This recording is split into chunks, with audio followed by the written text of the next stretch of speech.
My name is Vivian. I work here at the Cotton Patch at the store a couple days a week and as a private instructor for kids classes. And today I'm going to talk about my favorite feature of the Berninas, which is the programmable foot pedal. So it used to be that before I had a Bernina, I had never sewn with a computerized machine, which, throughout my, oh, how long has it been now? 15 years of sewing, I told myself, I don't need to spend money on that. I can save money for things like notions and fabrics. I don't need a fancy machine. I have my straight stitch machine and everything will be fine. And it was, not knocking your non computerized machine. But now that I have a Bernina, I have the B570, which is in the 500 series, but uh, one notch below this one. The thing that I like best about the Switch is being able to do handy things like programming the foot pedal. So, the first thing I noticed when I opened up my Bernina is that the foot pedal is really big. It's much bigger than any other foot pedal that I've worked with. It loops the cord down here, which is really handy for travel. And then once it does, you can plug this part in here too so that you don't have any loose cords. Really awesome. But I thought, why is this thing so chunky? Why is it so heavy?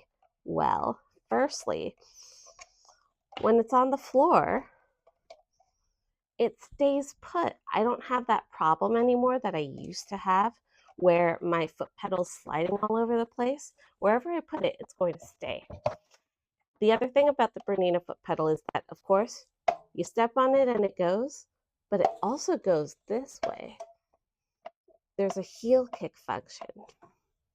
So I'm going to show you what that's about right now. The other thing I like about this foot pedal is that it's not attached to the power cord, because every other machine that I've had has had a power cord that goes into the sewing machine and out to the foot pedal, so it's all one big awkward piece. But here, the foot pedal is separate and the power cord is totally separate, so things stay cleaner, in my opinion. Okay, so before I had this, everything was fine.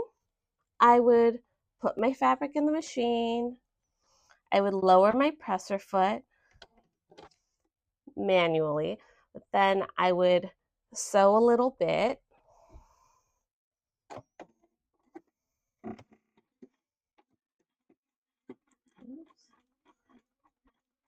And then I would have to backstitch to lock in my stitch.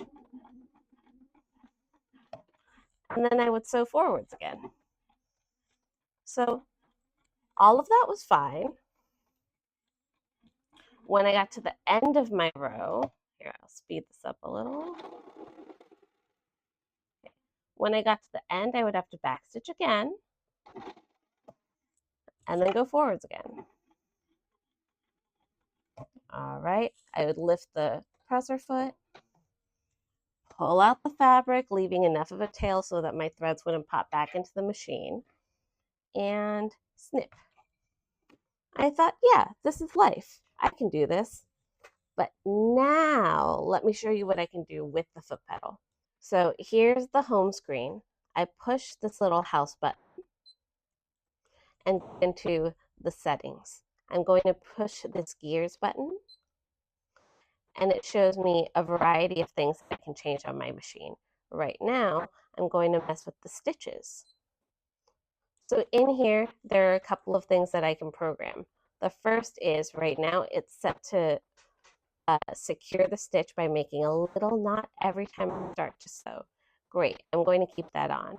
When I'm piecing, I like to turn it off so it doesn't slow me down, because I don't need to secure my stitches all the time, but I sew a lot of other things. I sew bags and I sew clothing, so usually I leave it on. Now, this here is a picture of the foot pedal with the heel kick, right? You can see the foot going back and pressing the bottom of the pedal with the heel. I'll go into this menu. And when I do, it shows me that right now, it's just set to move the needle up and down, which is useful in and of itself. But you can program it exactly how you'd like it. When you click that heart, it shows you a few different options.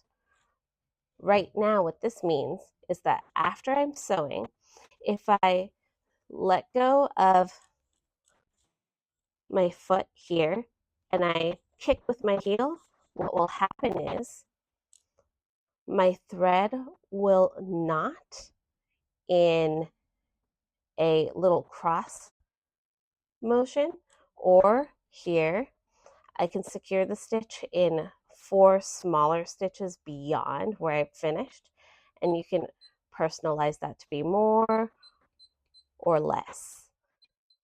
Usually I like to keep it here so that my stitches stay as small as possible.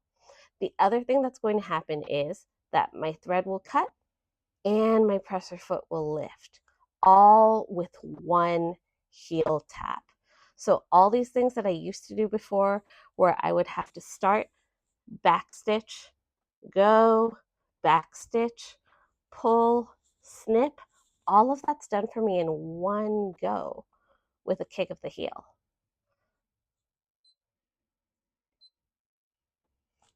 Okay, so here's what it looks like. I don't even have to put the presser foot down because this machine will do it for me automatically.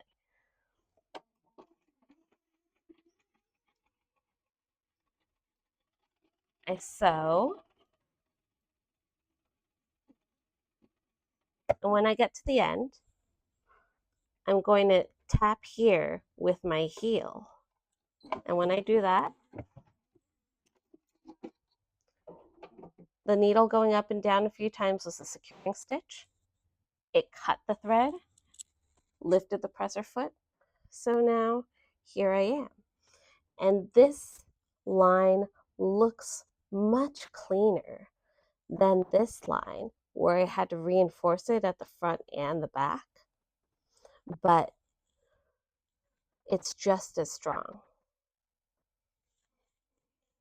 That's how clean it is. You see, there's a tiny securing stitch there and a tiny securing stitch there, but I didn't have to reach over for scissors.